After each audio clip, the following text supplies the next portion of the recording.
At the time of his arrest, he happened to be in possession of about $20 worth of marijuana. Oh, $20 whole worth. Sucks to suck, my dude. Normally, I think most people in this country could care less if you like to smoke a little weed, but in this case, it would serve a purpose, allowing law enforcement to throw the book at him. That's like the only time I would be excited for someone getting arrested for weed. Yeah.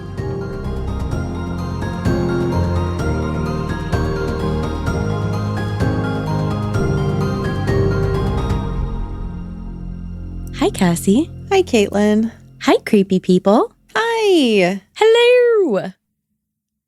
That is the last sign of joy ever. Aw. Oh, by the way, this is P&W Haunts and Homicides. Yeah. Yeah. It's not always fun around here. I know we've been having some fun. Yeah. But not always. Yeah, not always. Yeah. No, this isn't really fun. So you can see, well, some of you can see. Really did it up with the altar today for the tarot.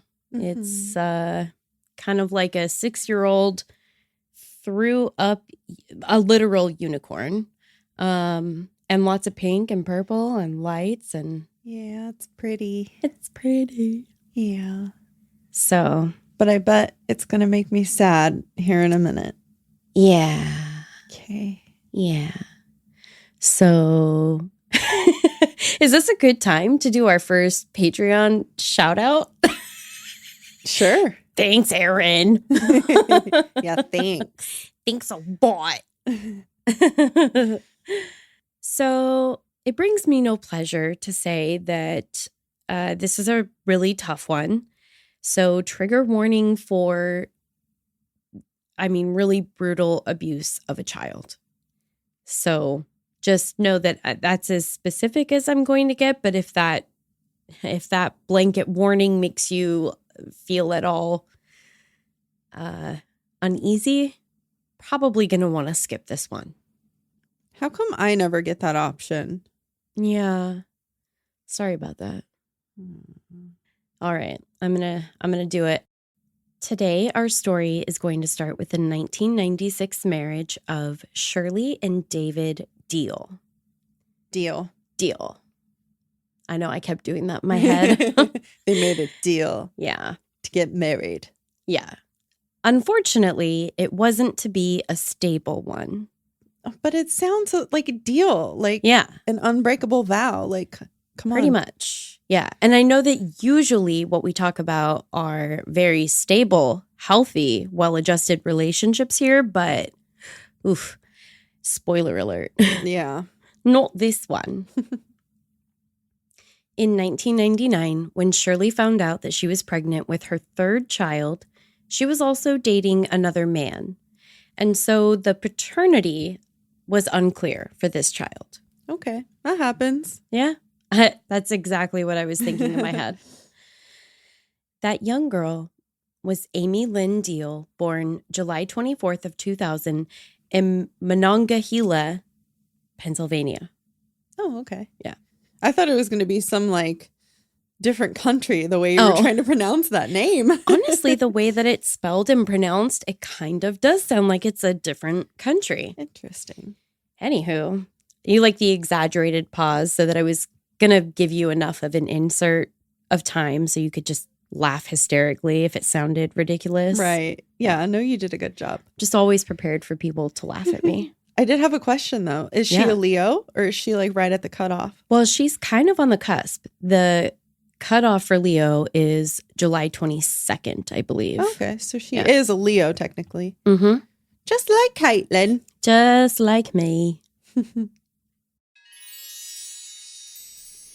As indie podcasters, we love to show our support of other awesome shows. So stay tuned for the promo we've got to share with you this week. Let's show them some love. You can find their info in our show notes. Hey everyone, if you like true crime stories mixed with a bit of sarcasm and personal opinion, then come check us out. We are Beth and Christy from Crimes and Closets. We tell each other stories of real crimes as we hide in our closets, 850 miles apart, from our children and the world with drinks in hand. So if that sounds fun to you, come join us in our closets every Monday. And always remember, the world is scary, people suck, hide in your closets.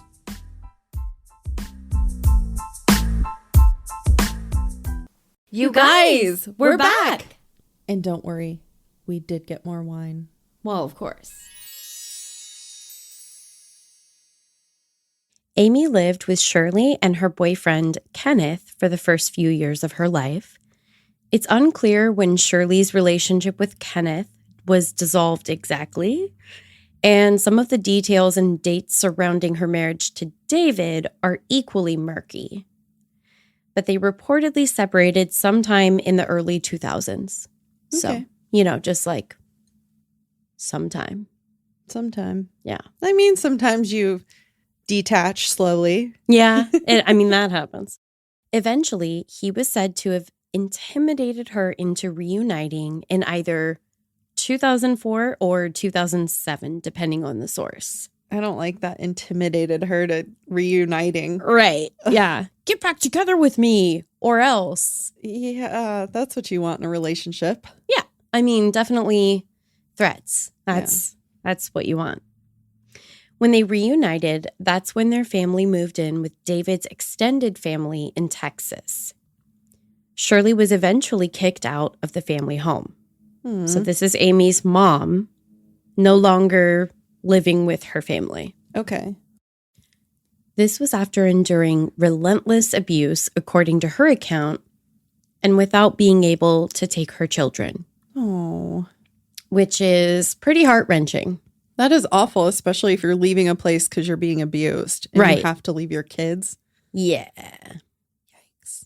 She said she was hopeful of being reunited with them one day, but really we're not here to talk about David, Kenneth, or Shirley. Not really. Okay. I'd rather talk about them. Can we just keep talking about them? Ostensibly they're not awesome people, so I'm not sure that's what you want. All right. Shirley Ann Deal learned of her daughter's death on July 29th of 2011. No, it was right after her birthday. And on my birthday. I was trying to avoid that. Selfishly, you guys, if you could just, stop that.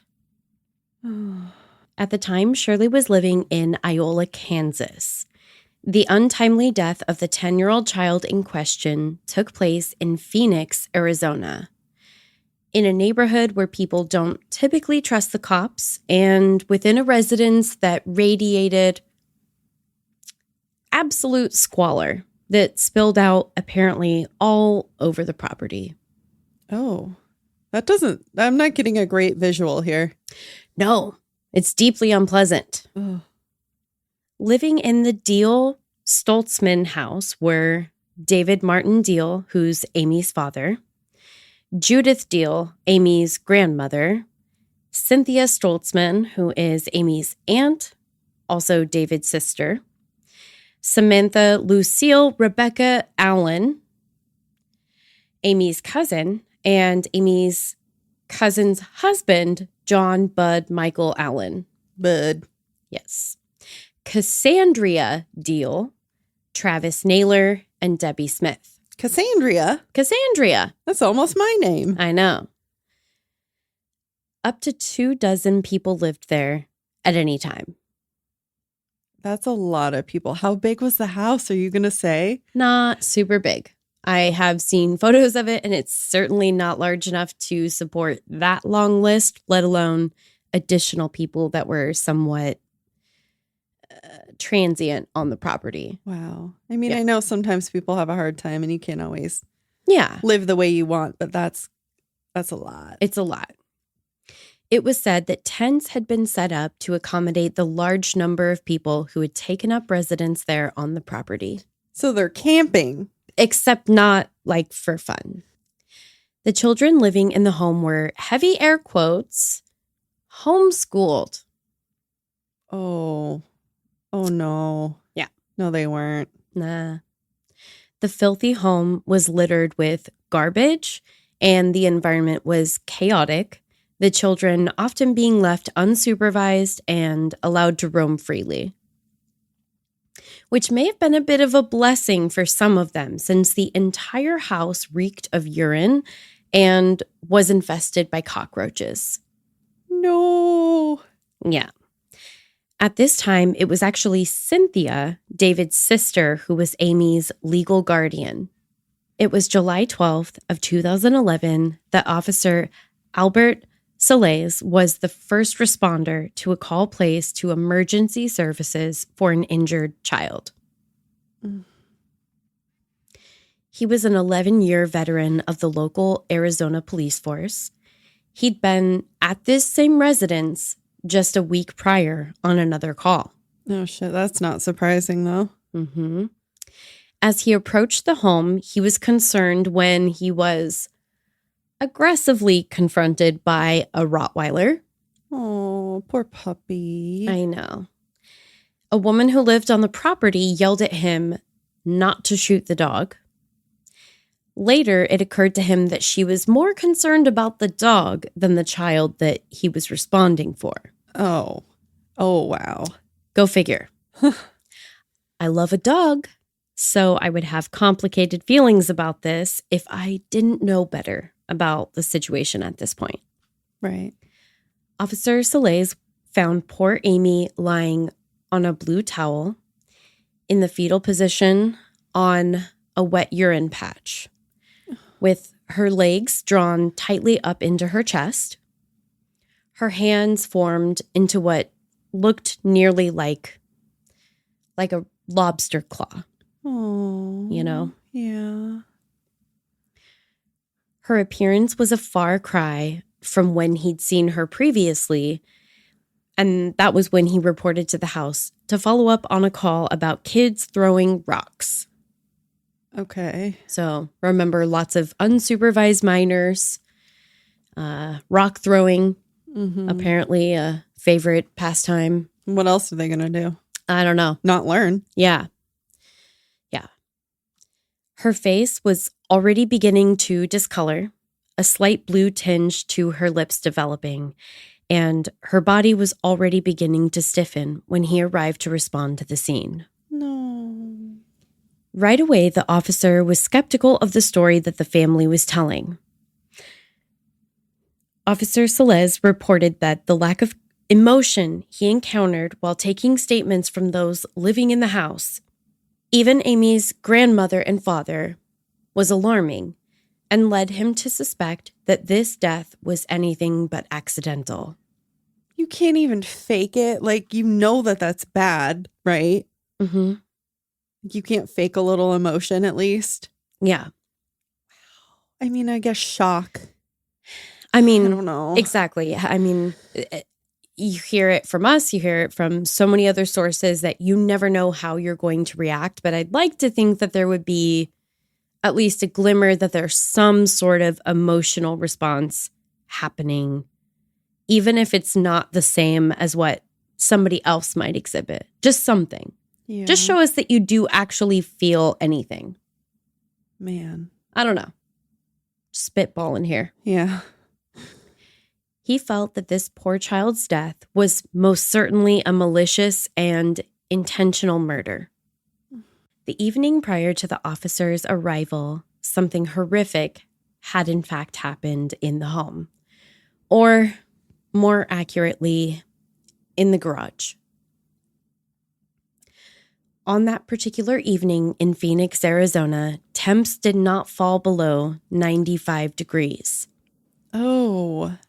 It wasn't until around 1 a.m. that John, this is the cousin's husband, instructed Amy to go outside and fetch a small locker.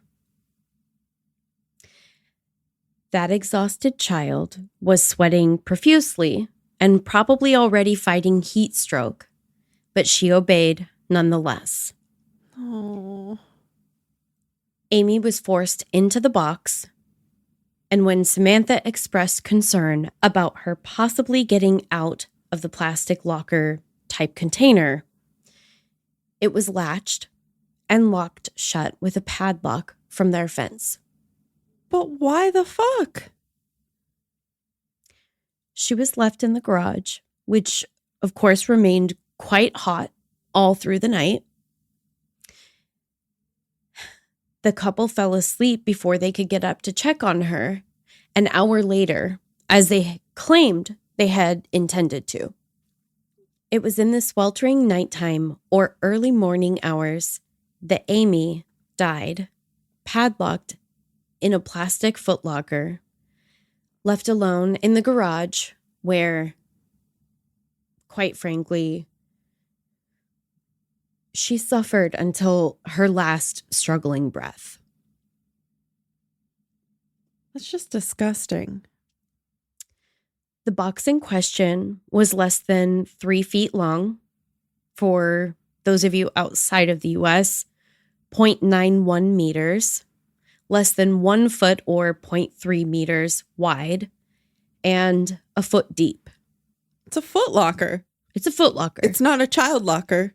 Correct. They don't currently manufacture a product that is FDA approved. I wonder why. Mm-hmm. The nearly airtight plastic container measured 31 by 14 by 12 and had previously been used to store some of her sister's belongings. Specifically, the collection of Barbie clothes that had eventually outgrown the container. Ame stood about 4 feet, 1.2 meters tall, and weighed nearly 60 pounds or 27 kilograms. So let's talk about the story. Relatives claimed that Ame Deal had become trapped in the container while playing hide and seek after the adults had gone to sleep. Cynthia was quoted in relation to the fatal incident. She said that Ame was surprisingly good at hide and seek, tucking herself away into tiny hiding spots that were truly shocking. Oh. She commented that she would have been surprised to find that even her dog could crawl into some of the same places. Okay. She's like, oh, my dog's too big to fit in here, but look at that Ame, just really crushing it. High achieving in the hide and seek contest. Right. Like so good that she locked herself in from the outside. Yeah. John Allen said that the kids were up playing hide and seek well after 1 a.m. when he and Samantha went to bed. Everyone who had been present that night, even an unnamed 12-year-old living in the home, seemed to be parroting a party line rather than relaying the true events of that evening. But alas, some members of the household couldn't help themselves and inevitably pulled a classic "stay stupid" move. Police left John and Samantha alone in the interrogation room when they were at the police station. That's when they proceeded to incriminate themselves. Because they're not being recorded. Next sentence, apparently not realizing that their conversations were in fact being recorded. You're at a police station. It was apparent that, as thick-headed as they might have appeared, they were well aware that their story was falling apart. Fast. Fast. All caps, fast.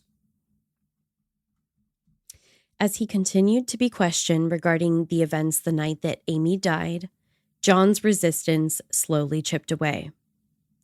He would eventually begin admitting to wrongdoing and abuse, but in fits and spurts, just giving away little pieces of the real story as time wore on. One of these days, I have a special guest I would like to bring on to explain how this is done. Oh, yeah? Mm-hmm. Yeah. Eventually, it would come to light that Ame had been forced to do back bends for roughly 2 or 3 hours that night. Back bends? Yeah, I picture, do you remember ever like as a toddler or like kind of in like that preschool age range where you like bend over backwards, and I think we like called them like London Bridge. Right. Like kind of like that. Gymnastics type things. Yeah. Okay. When she would inevitably fall or slip, he would force her back into the torturous pose. Oh, so she had to like stay there, like planking. Yeah, like planking, except bent over backwards. Yeah. When he tired of that unusual method of torment, he had her move on to jumping jacks. You have to be a real monster to force someone to exercise. It's effective, as far as I'm concerned, when it comes to torture. And there's a special place in hell for you. Right. Unless you're paying for it. Like I mean, even those people as well, they are psychopaths. What's wrong with you? But I digress. Just awful. Like the nervous giggles are coming out. Everyone knows. I know. So what would drive a group of people to rise to this level of cruelty? I'm going to try not to laugh here. And it's not because it's funny, but instead so ridiculous. And it truly boggles the mind. Ame Deal took a popsicle without permission. That was the source of all the punishment? On this night in particular. Okay. She had stolen a popsicle after watching all of the other children enjoy one on a day characterized by soaring temperatures. I mean, a truly oppressive kind of heat that we rarely experience in the PNW for any length of time. Ugh. The family said she frequently lied and stole, as if any amount of pilfering from the home's pantry would justify what they had done. Right? Oh my God. And it's a kid. She's a child. And then it's a hot day. Mm-hmm. And they gave popsicles to all of the other children in the home. Like, of course she's going to want to steal one. She was always hungry, which is why she was known to steal food, particularly as it was frequently denied to her. This was the most common offense for which she was punished within the home. There were 12 children in the home, but Ame was the only one that was abused according to reports in this case. God, why? In fact, the adults were joined by the children in this awful endeavor. Scapegoating is a term that you'll hear thrown about in relation to this case, and it's certainly a fine example of how a mob-like mentality can influence people in a shared environment to do horrific things. It's like the Manson family or like the Nexium cult house. Ew. Another note regarding the family's deeply flawed reasoning or logic behind their treatment of Ame was that David didn't believe she was his biological child. Okay. Which we knew from the top was something that was at least in question. And that's her fault. Right. Right. Of course. It's possible that this may have been the main reason for the abuse that targeted her, truth be told. That's awful. It wasn't until about 30 minutes after they awoke to find Ame dead that they called 911. All the while, Ame was lying in a plastic box, drenched in her own urine and sweat, having suffocated in that container. In the case of this particularly heinous crime, swift action was taken. On July 27th of 2011, numerous family members that had been involved in Amy's horrific abuse and eventual death were arrested. Judith and Cynthia were both charged with kidnapping and multiple counts of child abuse. Samantha, spelled with 2 M's, Samantha and John were charged with the first-degree murder, conspiracy to commit child abuse, and multiple counts of child abuse. Meanwhile, the other children in the home were placed into protective custody. Even the family dog was taken away by the Arizona Humane Society. No. Luckily, the black lab named Bella was adopted by a member of the staff there. Oh. She'd truly been Amy's only friend in the home. And that's about as deep of a dive I can take in relation to a murdered child and her beloved canine companion. So, fucking sue me, okay? On August 10th, less than a month later, the DA announced the indictment. Amy's autopsy had determined her cause of death was homicide by asphyxiation, further compounded by dehydration and heat exhaustion. At the time of her death, she was underweight at just 59 pounds, and she was 4'2". Wow.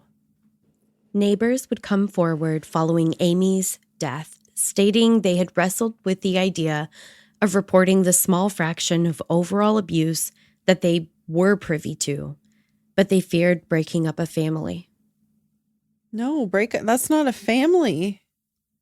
As more details of the abuse would come to light, I should think they more than likely very much regretted that decision. Yeah. Details like the fact that Amy had been put into the locker up to 5 times in the previous 30 days leading up to her death. What? The family had chained her like a dog and forced her to consume hot sauce. But it wasn't the worst of what Amy had been force-fed, sadly. She had also been punished for not cleaning up all of the pet waste in the yard by having the mist samples rubbed on her face and or by forcing her to eat it. What is with that? Like, that is not the first time we've heard that, and that's absolutely disgusting. No, it's not the first time that I've had this thought, and it won't actually be the last time that I mention it in this case, but it's the parallels to the Jeanette Mabels case are just stunning. Yeah. They also beat her with what the adults referred to as the butt buster. Wow. All this Amy had endured while she had been forced to sleep in a shower stall as a result of bedwetting. Because, of course, they couldn't even allow her to have a proper bed in the home.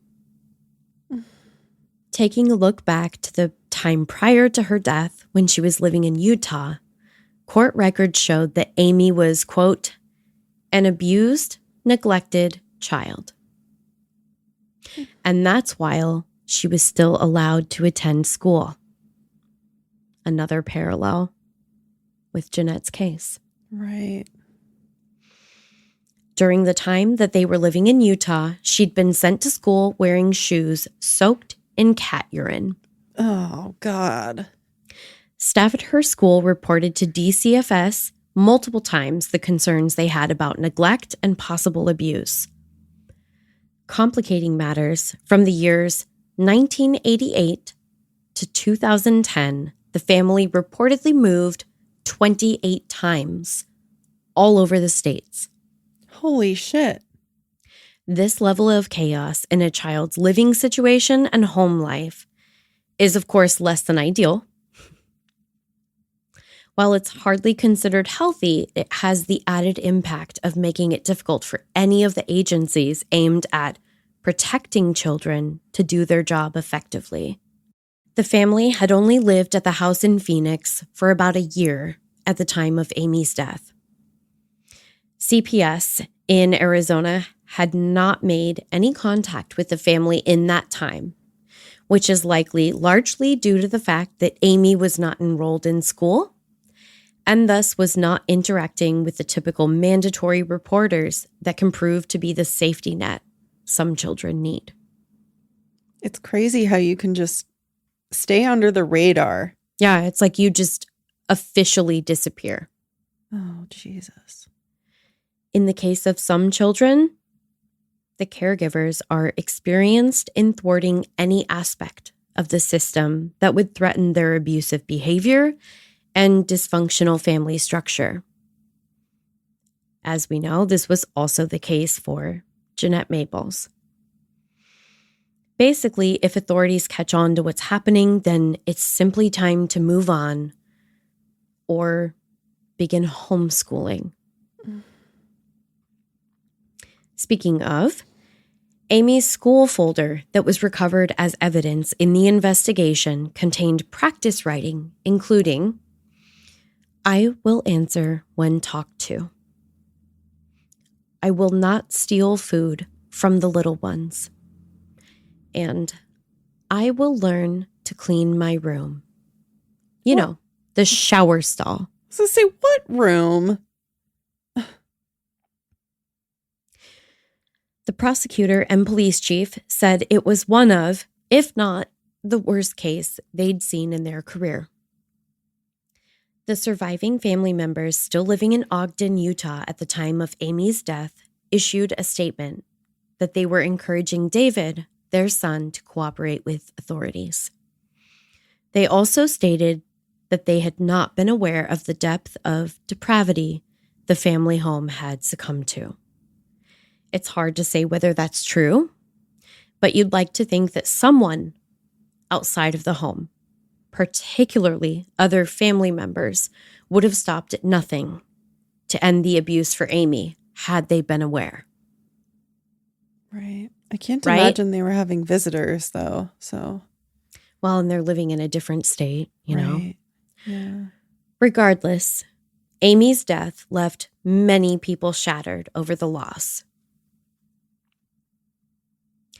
Among them was Kenneth Grist, the Pennsylvania man that Amy's mother Shirley had lived with for about 4 years. Kenneth believed that he was Amy's biological father, despite the fact that David's name was on her birth certificate. Interestingly, Kenneth was said to have physical possession of her birth certificate at the time. When he spoke about her to the press, he reflected on memories of the sweet young girl, saying she loved to sing and thought fondly of when they taught her how to ride a bike. Aww. He had reportedly tried to track her down at times over the years, but because the Deal family moved so frequently, it had proved unsuccessful. Kenneth wanted to have DNA testing done to confirm the paternity, but it's unclear whether this testing was ever done or what the results might have been, if so. There's no information available in terms of follow-up on this that I could find. So if anyone has any sort of source material, or you've heard something, I would really be interested to hear more about that. There is, however, quite a bit more to cover in Amy's overall case. On February 22nd of 2012, 24-year-old Amanda Joanne Stoltzman was arrested in Glendale. Amanda. Okay. To some, this may have come as a surprise, as she had not lived in the home where Amy had died. She was instead charged for events that had taken place in Texas when she had previously lived with the family. Amanda was alleged to have physically abused Amy in some uniquely sadistic ways. Scrubbing her face with a wire brush. What? And remember, I told you that Amy was forced to consume extremely spicy hot sauce? Mm-hmm. Oh, yeah. That was Amanda's brainchild, apparently. Ew. She also really liked treating Amy like a dog, leaving her chained outside. She initially denied everything in relation to the charges levied against her, but eventually she would confess, at least in part. Amanda has always denied that the incident with the wire brush occurred, but what she did admit to was horrific enough, in any case. Then, just a few months later, on July 6th of 2012, David Martin Deal was arrested on suspicion of dangerous crimes against children. Gee, you think? Yeah, no shit.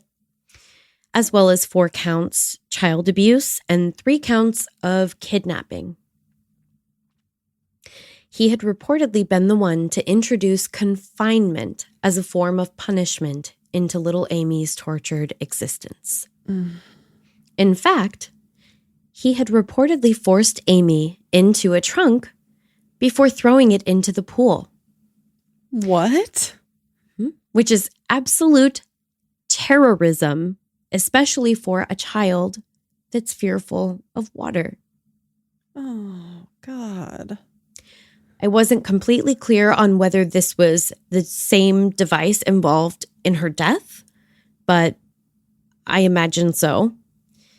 In this case, we don't know which came first, whether she had an existing fear of water that was then exacerbated as a result, or if her fear was directly produced by his callous and cruel treatment of Amy in that particular scenario. I would imagine if she wasn't afraid of water before he locked her in a trunk and threw it in the pool, that'd do it. Yeah. Well, then they made her sleep in a shower. Mm-hmm.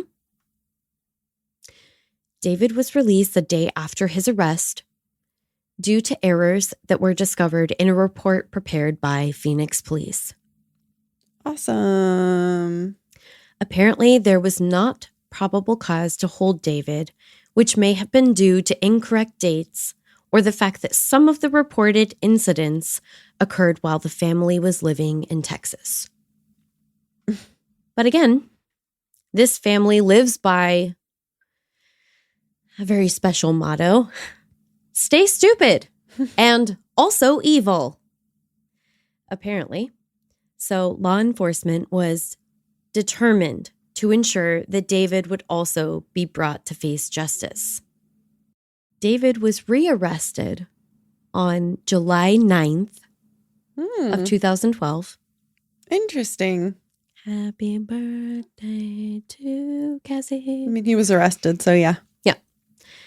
At the time of his arrest, he happened to be in possession of about $20 worth of marijuana. Oh, $20 whole worth. Sucks to suck, my dude. Normally, I think most people in this country could care less if you like to smoke a little weed, but in this case, it would serve a purpose, allowing law enforcement to throw the book at him. That's like the only time I would be excited for someone getting arrested for weed. Yeah. I mean, the problem in this case is there's just not a book heavy enough to satisfy in the case of his wrongdoing. That's true. Though humor me for a moment and let's all collectively envision an encyclopedia being chucked at this guy's head. Join me, won't you? I think I'm going to envision like A through Z. Just keep going. Keep chucking. I like where your head's at. Yeah, thank you. At the time of his rearrest, there was a U-Haul parked out front. So it's likely that he intended to flee in the quickly closing window of freedom the previous reporting errors had afforded him. Wow. Ha ha, motherfucker, ha ha. I'm surprised he didn't just leave like right? Like immediately. Yeah. Yeah. Thankfully. It was a very quick turnaround. So, wow. Then in April of 2013, something weird happened. And all charges were dropped against Ame Deal, with the prosecutor's office refusing to provide any explanation other than there wasn't enough evidence to proceed. End quote. Which seemed as if it flew in the face of the probable cause affidavit. Right. Seems more likely that she turned state's witness in order to strike some sort of a deal. A deal? Yep. With the, in relation to the deals. Right. I didn't find any publicly available information to support that, but it seems a reasonable conclusion to draw. Yeah, I think so. Cynthia. Remember that She was Amy's legal guardian at the time of her death. She faced the following: 2 counts child abuse, 1 attempted child abuse, and 2 additional abuse charges. In April of 2013, she took a plea deal and pled guilty to the child abuse charges. Judith Deal was facing charges as well. 2 counts of attempted child abuse, but she wasn't charged in direct relation to Amy's death. She took a plea deal as well, pleading guilty to attempted child abuse. I feel like it was successful. Like attempted? What is... Also, in April of 2013, David pled guilty to attempted child abuse and marijuana possession. That's not mine. Yeah. On June 6th, that same year, David was sentenced to 14 years in prison. Damn. Mm-hmm. Now David is known as AZDOC inmate number 281582. Perfect. He is currently housed in Kingman Prison, where he's held a number of work program positions. He's mostly kept his nose clean in prison, with the exception of incidents that took place in August and October of 2018 that led to 2 disciplinary infractions. He is currently scheduled to be released July 8th of 2024. Boo, no, that's next year. Yeah, a little too close for comfort, if you ask me. And also the day before your birthday. Yeah. Which is really rude. Shit. Cynthia, or as she is known within the Perryville prison in Goodyear, Arizona, inmate number 284287, was sentenced to 24 years. Though she's had 3 disciplinary infractions, Cynthia is scheduled to be released on July 3rd of 2036. That's a little further out. Judith Deal received 10 years. She was sent to Perryville Prison in Goodyear, Arizona as well, but served her time as inmate 284286 in a separate unit from Cynthia. That's good. Mm-hmm. She now shows as inactive within the AZDOC system, following her release on February 23rd, 2020. Right before COVID, though. Uh-huh. Lucky bitch.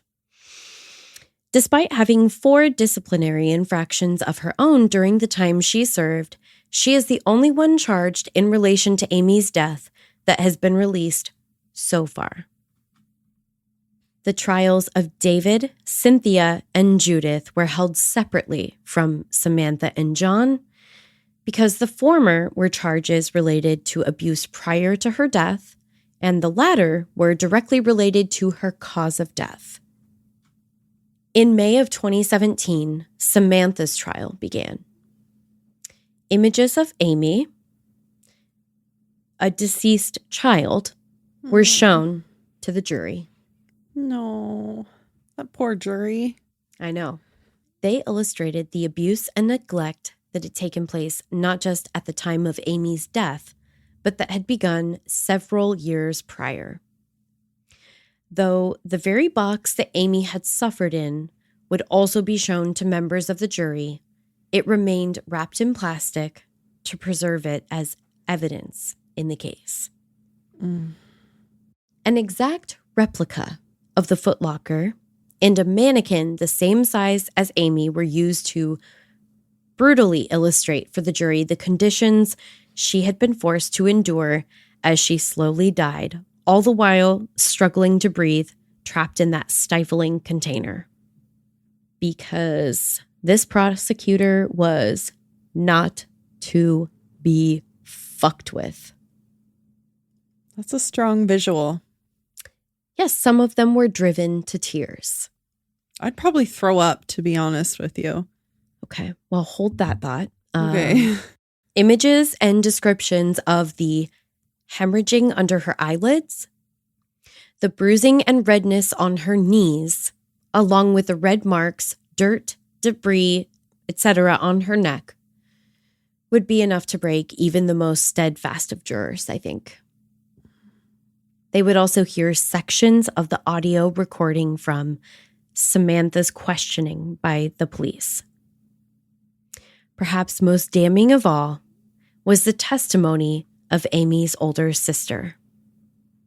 She recounted the events of that evening in horrific detail. Samantha was found guilty of first-degree murder on June 26th, 2017. On July 5th that same year, the jury determined that her crime did make her eligible for the death penalty, given their especially cruel and heinous nature. Wow. Shockingly, her defense counsel tried to suggest that her actions were a direct result of her limited outside influence and her upbringing. What does that mean? She didn't have a lot of friends, and her family was really fucked up, so that's why she did it. So she just didn't know any better? Mm-hmm. Oh, yeah. Okay. Yeah. I thought, what's that word? When you don't know something? Oh, ignorance? Right. I thought ignorance of the law wasn't an excuse. Yeah, typically it's not. Okay. Yeah. Apparently, he thought there was a chance that the jury would buy that she simply didn't know any better because she was of below average intelligence, didn't have very many friends, and was extremely loyal to her family bonds. In an attempt to protect his client from being sentenced to death, her legal representation tried to lay the blame at either John or Cynthia's feet. Regardless of his impassioned defense and Amy's mother's pleas to sentence her to life rather than to death, the jury's sentencing verdict would be for death. I don't hate it. It's hard to feel too bad about that. Yeah. I mean, it's hard because I'm sure she was raised terribly. Yeah. But. Yeah. Samantha, or inmate number 320757, now goes by the last name Uriarty, while serving in the Perryville prison in the same unit as Cynthia. She has numerous disciplinary infractions that have occurred during her sentence so far, some as recently as December of 2022. Wow. Yeah.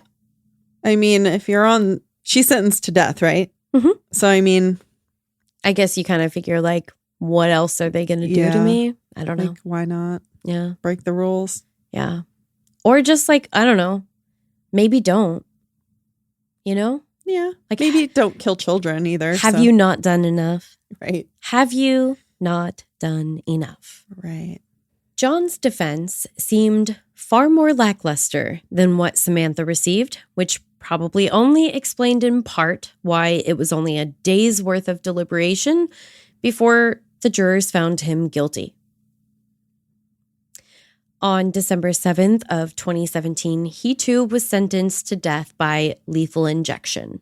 Oh.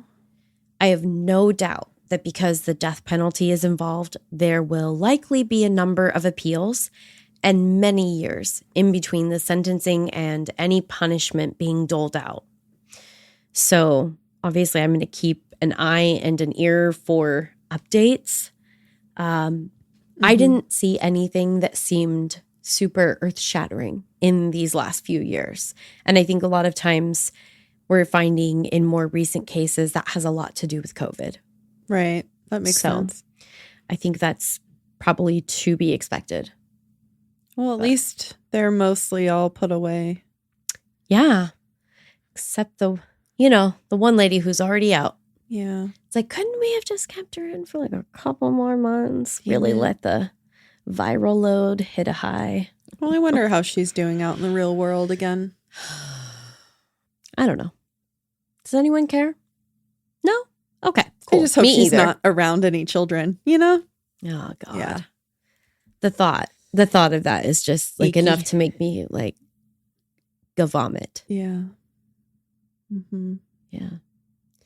All right. Well, should we do something happy, like show everybody the little altar that we made for Amy? Yeah. Let's do some tarot for Amy. Tarot? Tarot.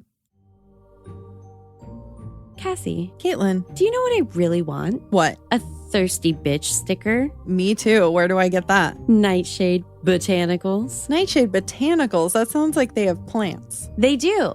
Yeah, but this one, you see, I can't kill. But for people that actually have a green thumb like me, Nightshade Botanicals is located at 6105B Roosevelt Way Northeast in Seattle. Ooh, right here in the PNW. The Emerald City, baby. They have a repotting service. They have a houseplant consultation and plant diagnosis service. I need the bundle. You specifically. If you're not currently in Seattle, which, sorry about it, go to nightshadebotanicalsshop.com. They have a category called Gothy plants, and I am obsessed. I need it. Get me off this website right now. We have fun here. Always. Except for when we're talking about murdered children. Listen, that I blame on Aaron. Yeah. That's... Yeah. I mean, thank you. Thank you for the suggestion, for caring about a little child. I know. I was like, God damn it. Amy. So we're doing a tarot reading for Amy. You can see her pretty altar.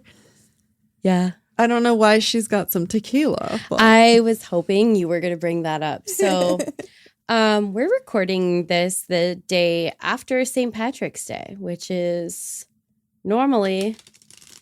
Wait, no, it's 2 days after St. Patrick's Day. Yeah. Holy shit, you guys.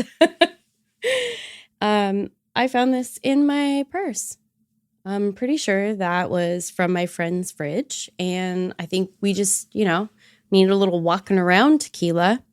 And then we forgot about it. So. And that explains why Caitlin lost today. Yeah. Anywho, I figure Amy would be old enough to drink if she were alive now. Really? Yeah. Aww.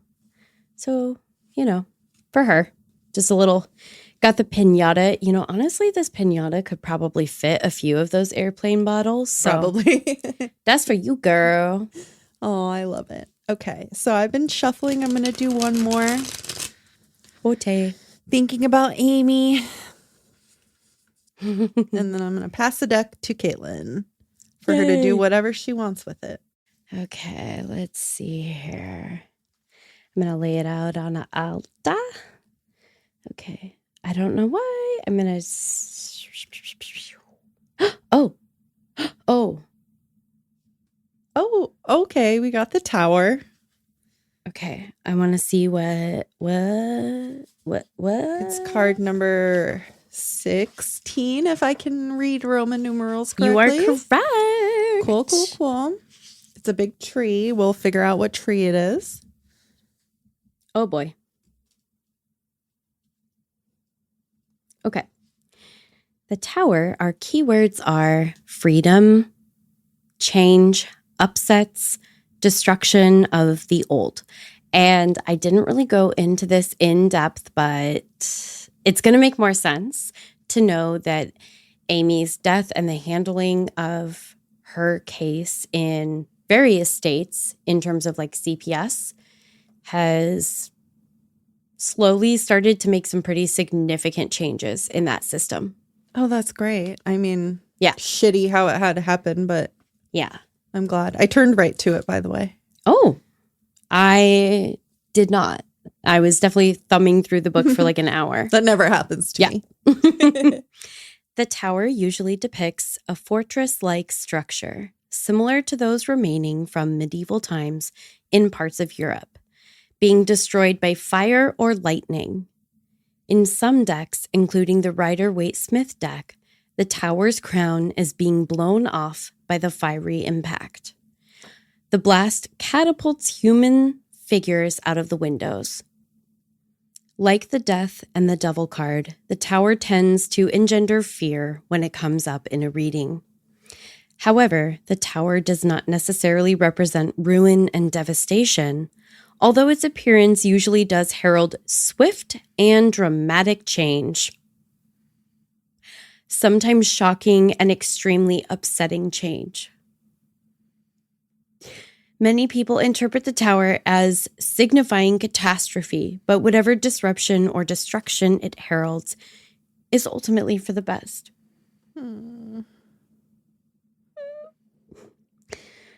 Oh my God. Okay.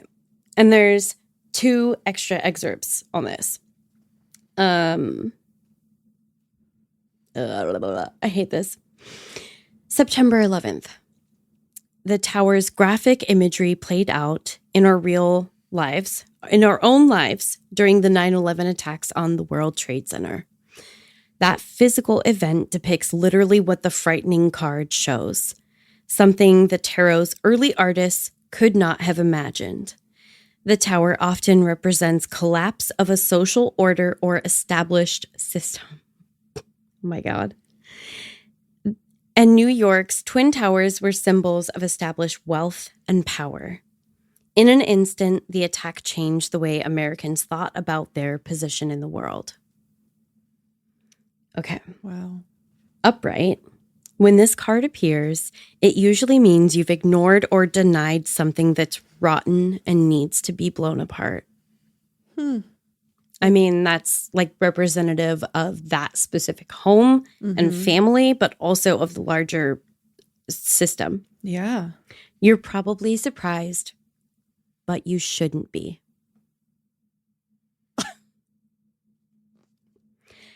You knew changes were necessary, but you refused to take action. Then something happens, losing a job, the end of a relationship, an accident, a financial setback that forces you to face reality. Big time. Ugh. You know what I was just thinking about? Like how many other times this happened where they just didn't know the kid existed because they ran away. Oh my God. Your life is collapsing around you. But that old worn-out structure had to go. The tower demands you free yourself from the self-created fortress in which you've imprisoned yourself. You keep saying fortress, and In the wake of the chaos, a new order can grow. Wow. I don't even know which one of the 3 interpretations to read. But I feel like the main explanation of the card just is anybody confused? Yeah. Maybe read the relationship one. That might, because of that's family. What I was kind of thinking. In a reading about love, this card suggests you need to overthrow false ideas, old habit patterns, and outdated ways of relating to a partner. A breakup or major change in a relationship is necessary and imminent.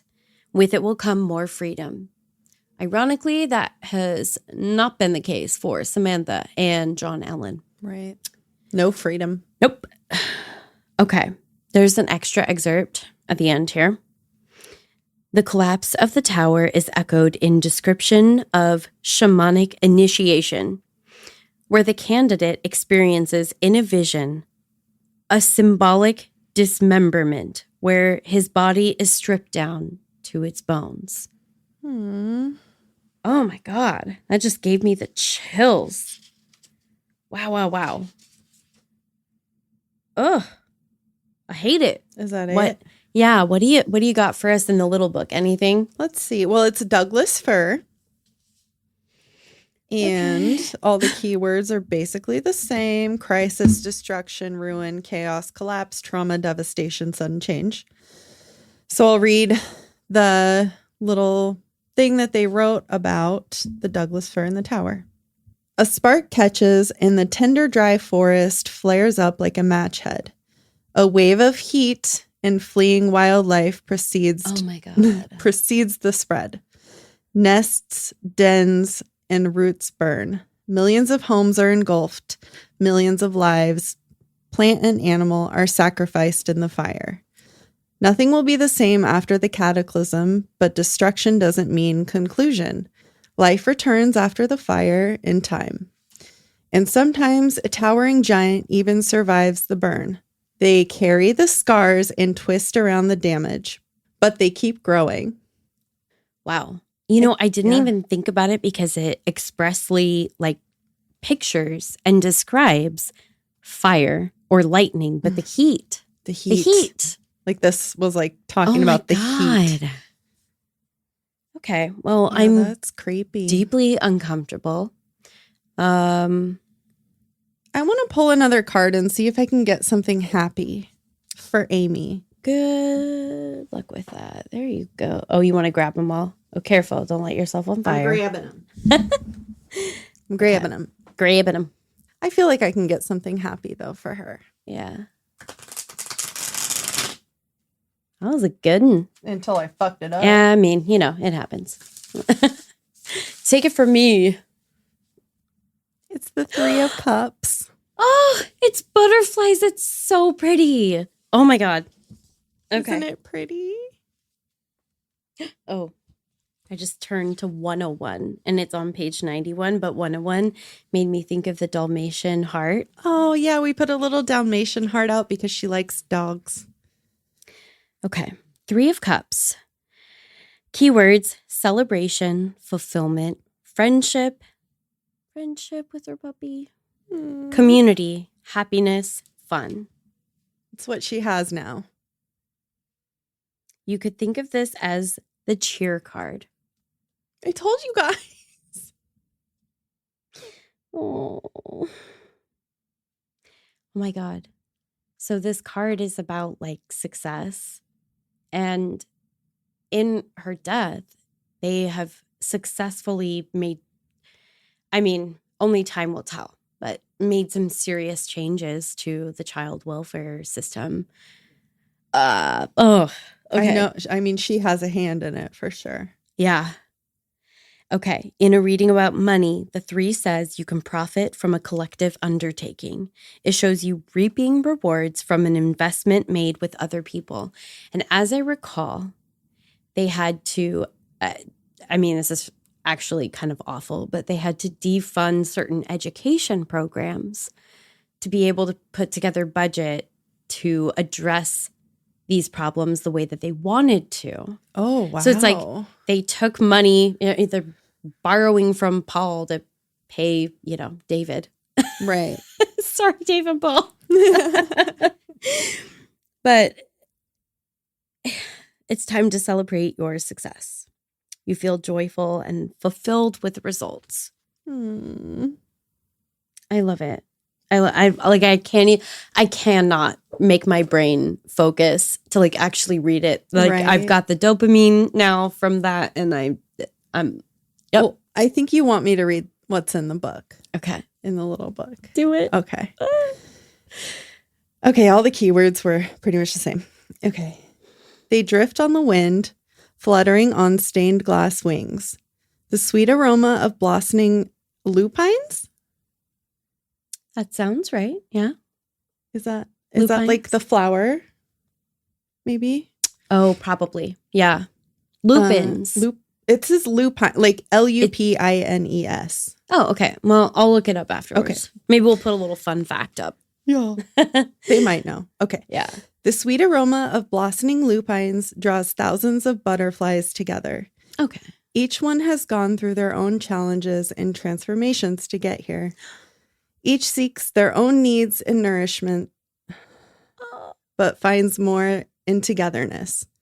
Their journeys are aligned. They discover comfort and belonging, a warmth in the community of kindred spirits. They drink deep from their petaled cups and enjoy the sweet nectar. I think she's a butterfly now. Just picture like all her little butterfly friends and her flying around. That was a pale swallowtail, a Lorquin's admiral, and a Bois Duval blue. Oh I don't know what that says. I probably pronounced it wrong. I don't know exactly how you would say that, but I would think Boy Duval. Something like that. Yeah, They're it looks butterflies. French. Yeah. That was perfect. Okay, I have to go now. I feel better that we drew that card. Yeah. We have to go before I mess up my mascara. Goodbye. Goodbye. Bye. Are we going to say gogoodbye for real? Yeah. Have a creepy ass day. We'll see you next Tuesday. I guess, probably. Unless you're on death row because you abused and murdered a child. Yeah. Then we will see you never. Yeah. You can't get audio content in prison, bitch. I hope not. Yeah. No, you can't. You can't. In most states. So for all of you that are listening, if you have any true crime or paranormal stories that you want us to share, maybe with the whole Pacific Northwest. Yes, we would love to read them on the pod. Yes, we will read them out loud. Not just in our heads. Yes. They don't have to be from the Pacific Northwest if you would like to share. Email us at pnwhuntsandhomicides@gmail.com. It's all spelled out, no special characters. Super duper easy peasy. Follow us on Instagram and Facebook. Same thing as the email at pnwhuntsandhomicides, all spelled out, no special characters. Please also rate and review us on whatever platform you're listening to, and check out our stories on social media because our meme game is hot. Agreed. And if you agree, like Caitlin, you can also find us on Patreon and support the show. Bitchin'.